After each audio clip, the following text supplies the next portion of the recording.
আউযু বিল্লাহি মিনাশ শাইতানির রাজিম বিসমিল্লাহির রহমানির রহিম। আমি পড়ছি মোহাম্মদ মুস্তাকিম সরকার।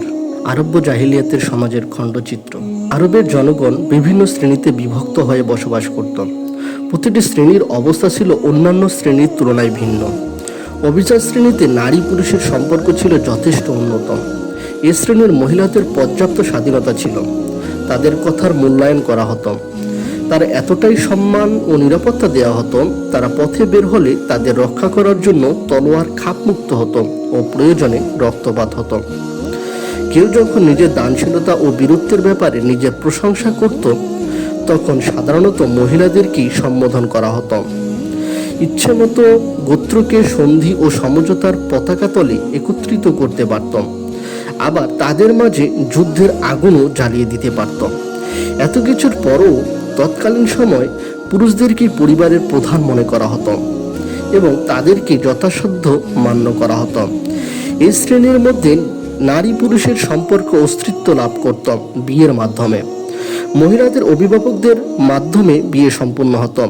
অভিভাবক ছাড়া নারীদের নিজে বিয়ে করার কোনো অধিকার সে সমাজে ছিল না। অভিজাত শ্রেণীর অবস্থা এরূপ হলেও অন্যান্য শ্রেণীর অবস্থা সম্পূর্ণ ভিন্ন ছিল। যেসব শ্রেণীর মধ্যে নারী পুরুষের সম্পর্ক ছিল পাপাচার, নির্লজ্জতা ও বেহায়াপনার সর্বস্ব। হযরত আয়েশা রাদিয়াল্লাহু তাআলা আনহা বলেন, জাহিলি যুগে বিয়ে ছিল প্রধানত 4 প্রকার। প্রথমত ছিল বর্তমানের অনুরূপ। একজন মানুষ অন্যকে তার অধীনস্থ মেয়ের জন্য বিয়ের পয়গাম পাঠাতো, সে তা কবুল করলে মোহরানা আদায়ের মাধ্যমে বিয়ে সম্পন্ন হতো।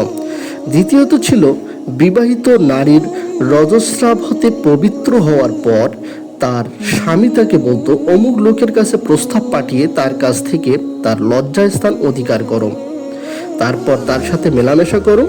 যতদিন পর্যন্ত ওই লোকের মাধ্যমে নিজের স্ত্রীর মধ্যে সন্তান ধারণের আলামত ফুটে না উঠত, ততদিন স্বামী তার কাছে আসত না। এরূপ করার কারণ ছিল অভিজাত পুরুষের ঔরসে যেন অভিজাত সন্তান লাভ হয়।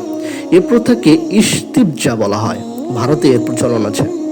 তৃতীয়ত, 10 জন মানুষের চেয়ে কম সংখ্যক মানুষ কোনো এক জায়গায় একজন মহিলার সাথে ব্যভিচার করত।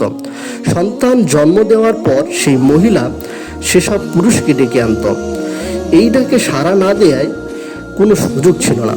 সবাই উপস্থিত হলে সেই মহিলাকে বলতো, তোমরা আমার যা করেছ সেটা তোমরা সকলেই জানো।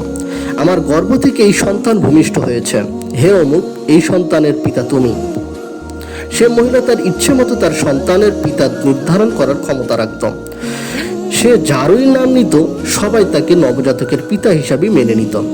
চতুর্থত ছিল, বহু লোক একত্রিত হয়ে কোনো একজন মহিলার নিকটে যেত।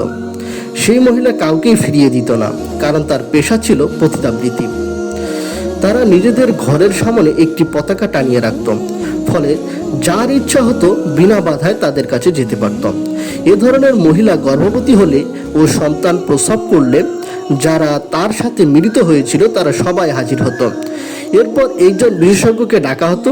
সেই বিশেষজ্ঞ নিজের অভিজ্ঞতাকে কাজে লাগিয়ে বলে দিত, অমুক এই বাচ্চার বাবা। স্বঘোষিত ব্যক্তির সন্তান হিসাবেই সেই বাচ্চা বড় হয়ে পরিচিতি লাভ করত। তাকে আর কখনোই অস্বীকার করার অধিকার থাকতো না।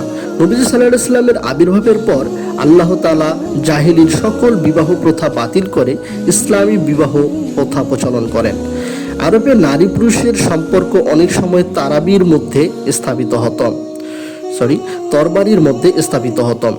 গোত্রীয় যুদ্ধে বিজয়ীরা পরাজিত গোত্রের নারীদের বন্দী করে নিয়ে যেত এবং তাদেরকে নিজেদের জন্য হালাল মনে করত। এ ধরনের বন্দিনীদের গর্ভজাত সন্তানেরা কখনো সম্মান নিয়ে চলতে পারত না। তারা সব সময় নিজেদের আত্মপরিচয় দিতে লজ্জা অনুভব করত। জাহিলি যুগে অসংখ্য স্ত্রী রাখা কোনো দোষণীয় বিষয় ছিল না। একসাথে তারা সহোদর 2 বোনও স্ত্রী হিসাবে গ্রহণ করত। পিতার তালাক দেয়া স্ত্রী ও পিতার মৃত্যুর পর সৎ মাকেও তারা বিবাহ করতে পারত। তালাকের অধিকার শুধু স্বামীদের দখলে থাকত। তারা যতবার ইচ্ছা তালাক দিতে পারত। তালাকের কোনো নির্দিষ্ট কোনো সংখ্যা ছিল না। সমাজে সর্বস্তরে ব্যভিচারের রমরমা বাজার ছিল। কোনো শ্রেণীর নারী পুরুষই ব্যভিচারের পঙ্কিলতা থেকে পবিত্র ছিল না। তবে কিছু সংখ্যক নারী পুরুষ নিজেদের